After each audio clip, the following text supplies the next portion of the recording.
अस्सलाम वालेकुम, this is doctor Wasim. कैसे हैं आप सब? ठीक है, फिट है। नई वीडियो के साथ आपकी खिदमत में हाजिर हूँ।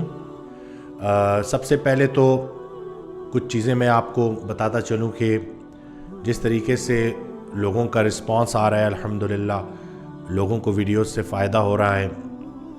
पहले मैं शुगर, ब्लड प्रेशर, ये जो ग़िज़ाई बीमारियाँ थी इनके ऊपर काम कर रहा था इलाज बिल ग़िज़ा के ज़रिए। अल्हम्दुलिल्लाह अभी भी कर रहा हूँ, पूरी टीम है अल्हम्दुलिल्लाह, और लोगों को बड़ा फ़ायदा हो रहा है। जो अमल कर रहे हैं हमारी बातों पे, उनको अल्लाह शिफा दे रहा है और वो बड़ी बेहतर ज़िंदगी की तरफ अल्हम्दुलिल्लाह आ रहे हैं। इसी दौरान जब से मैंने ये एंग्ज़ाइटी और डिप्रेशन के ऊपर बात करना शुरू की तो मैंने देखा है कि बहुत सारे पेशेंट्स मेरे पास आते हैं जो कि गम से गुज़र रहे होते हैं, और उसमें काफ़ी तादाद उन लोगों की है जो यंग है।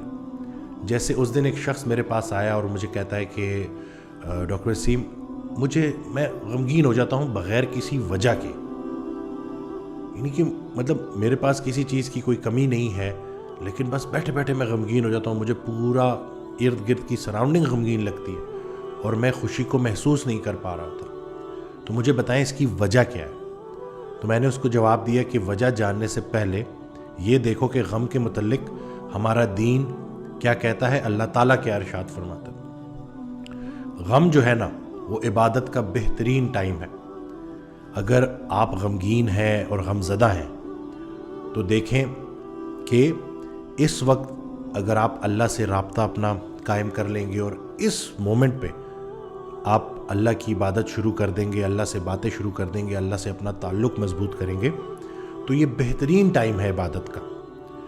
वो खुशी या वो राहत जो तुम्हें सुला रही है, उससे वो गम बेहतर है जो तुम्हें जगा रहा है, वो अज़ियत बेहतर है जो तुम्हें जगा रही है।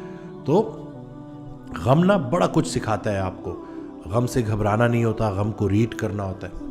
हज़रत वासिफ़ अली वासिफ़ रहमतुल्लाह अलैह का बड़ा प्यारा जुमला कि गम में गम देने वाला अगर याद रहे तो इंसान बड़ा बुलंद हो जाता है। और एक और जुमला उनका बड़ा प्यारा कि खुशी के छिन जाने का नाम गम है। आपका केस में ठीक है कि आपके पास अल्लाह का दिया सब कुछ है, लेकिन देखें कि कहीं कोई बहुत ज़रूरी चीज़ आपसे मिस तो नहीं हो गई। कहीं ऐसा तो नहीं है कि इतनी नेमतों का अंबार आपके ऊपर है कि कहीं अल्लाह के ज़िक्र से तो आप गाफिल नहीं हो गए। और देखें कि अपने अंदर उस गम के दौरान जो काम आप कर सकते हैं, अपने आप को मसरूफ़ अमल कर सकते हैं। यानी कि जब आपको लग रहा है कि इर्द गिर्द की पूरी सराउंडिंग गमगीन है, तो आप इर्द गिर्द देखेंगे खाली आप गमज़दा नहीं होंगे, हो सकता है कोई एक इंसान गमगीन बैठा हो। तो अगर आप गम में हैं, तन्हा हो गए हैं, तो तन्हाई ही आशनाई है और बेस्ट टाइम है। वज़ू करें और नमाज़ पढ़ें और अल्लाह से अपना राब्ता कायम करें। आहिस्ता आहिस्ता आप देखेंगे कि आपका जैसे जैसे वो अल्लाह से बॉन्ड स्ट्रॉन्ग होता जाएगा, आपका यकीन पुख्ता होता जाएगा।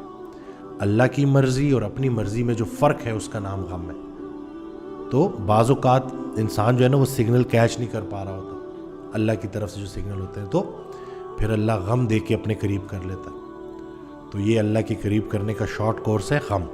तो आप जैसे जैसे गम में को रीड करना शुरू करेंगे, अल्लाह को याद करना शुरू करेंगे, तो फिर यकीन जाने कि एक वक्त आएगा कि आप भी यही जुमला बोलेंगे कि जिसे मैं अपना बदतरीन दौर समझ रहा था वो बेहतरीन दौर का आगाज़ था।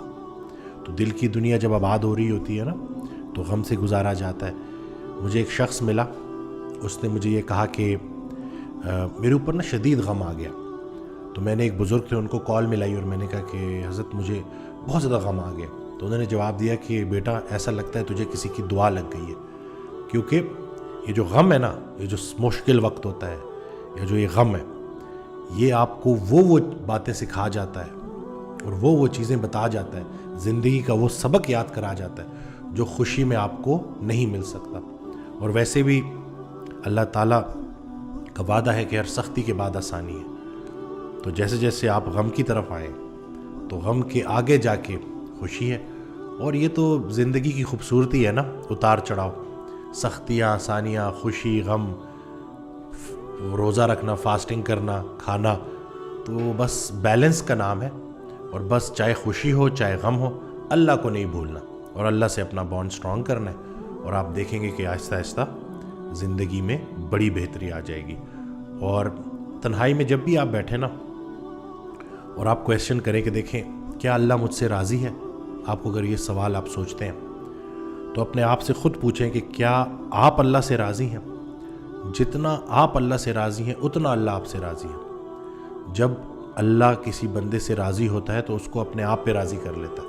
تو دیکھیں کہ کہیں کوئی خواہشات ایسی تو نہیں رہتی ان نوٹسڈ جن کی وجہ سے آپ تنگ ہو رہے ہو، اور کوئی ایسی بات کہ جو دعا جو ابھی پوری نہیں ہوئی اور اس کی وجہ سے آپ پریشان ہو کہ پتہ نہیں کب جا کے اللہ میری یہ دعا پوری کرے گا۔ تو اگر آپ نے ایسی اپلیکیشنز بھیجی ہوئی ہیں اللہ کو کہ جس میں آپ نے کچھ خواہش ظاہر کی ہے دنیاوی چیزوں کی، تو ان کو وڈرا کریں اور موجود لمحے پہ راضی رہیں۔ سر اٹھا کے اللہ سے کچھ مانگنے سے پہلے سر جھکا کے وہ ساری نعمتیں گن لینا جو اللہ نے آپ کو پہلے ہی دی ہوئی ہیں۔ رعایت نمبر 1، ہمیں رسول اللہ صلی اللہ علیہ وسلم کا امتی بنایا۔ رعایت نمبر 2 کہ توبہ کا دروازہ کھلا ہے، اور رعایت نمبر 3 کہ ہر انسان سے اپنا اپنا حساب ہونا ہے۔ تو جس غم کے مقام پہ آپ صبر کرتے گئے تو اتنا آپ اللہ کے قریب ہوتے جائیں گے۔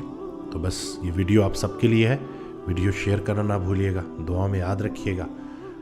اللہ حافظ۔